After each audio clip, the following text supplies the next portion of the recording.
গভীর সমুদ্র বন্দরে অর্থাৎ বঙ্গোপসাগরে নিম্নচাপ সৃষ্টি হওয়ার কারণে আগামীকাল 15ই সেপ্টেম্বর রোজ রবিবার এবং সোমবার সহ দেশের বিভিন্ন জেলায় এবং ঢাকায় প্রচুর বৃষ্টিপাত হতে পারে। বিস্তারিত চলুন আমরা একটু প্রতিবেদনে জেনে আসি। স্থল নিম্নচাপটি সামান্য উত্তর পশ্চিম দিকে অগ্রসর হয়ে ঘনীভূত হয়ে আজ সকালে যশোর ও তৎসংলগ্ন এলাকায় গভীর স্থল নিম্নচাপ আকারে অবস্থান করছে। এটি আরও উত্তর পশ্চিম দিকে অগ্রসর হতে পারে। এর প্রভাবে আজ সারা দেশে বৃষ্টিপাত হবে, যা থাকবে আগামীকাল পর্যন্ত। তবে ধীরে ধীরে বৃষ্টিপাত কমে যাবে। চলতি মাসে ঘূর্ণিঝড়ের কোনো সম্ভাবনা নেই, তবে আরও দুটি লঘু চাপের আভাস দিয়েছে আবহাওয়া অফিস। তবে অক্টোবর এবং নভেম্বর মাসে একটি ঘূর্ণিঝড় হওয়ার সম্ভাবনা দেখছে আবহাওয়া অফিস। এই স্থল গভীর নিম্নচাপের প্রভাবে সারা দেশে গত 2 দিনে বিশেষ করে চট্টগ্রাম বিভাগে অতি ভারী বর্ষণ হয়েছে, যেটা গত 24 ঘন্টায় কক্সবাজারে হয়েছে 225 মিলিমিটার বৃষ্টিপাত।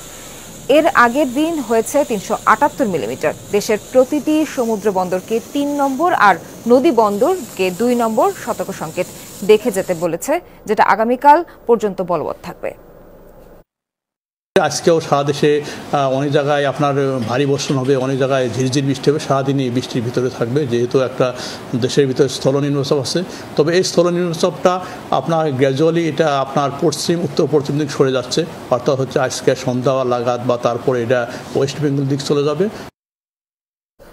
আবহাওয়া পূর্বাভাস।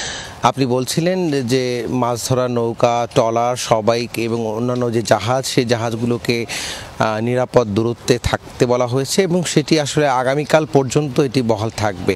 তার মানে যেটি দাঁড়ালো যে সোমবার নাগাদও কিন্তু এমন বৃষ্টিপাত এবং এই যে উত্তাল যে সাগর নদী সেটি কিন্তু অব্যাহত থাকবে এবং এইটি কিন্তু ধীরে ধীরে ওয়েস্ট বেঙ্গলের দিকে কিন্তু যাচ্ছে। সে কারণেই আসলে বৃষ্টিপাত বাড়ছে। ঢাকাতেও বৃষ্টি হচ্ছে সকাল থেকে, এখনও বৃষ্টি চলছে এবং ঢাকার বৃষ্টি আরও 2 দিন থাকবে, তেমনটাই বলেছেন আবহাওয়াবিদ ডক্টর বজলুর রশিদ।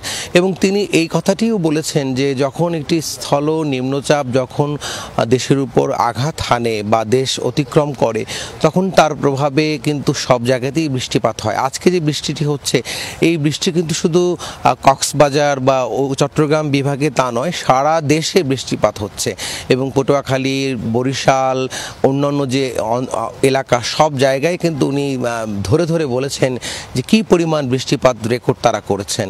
সব মিলিয়ে আবহাওয়ার যে পরিস্থিতি সেটি এমনই অবস্থা থাকবে আরও 2 দিন।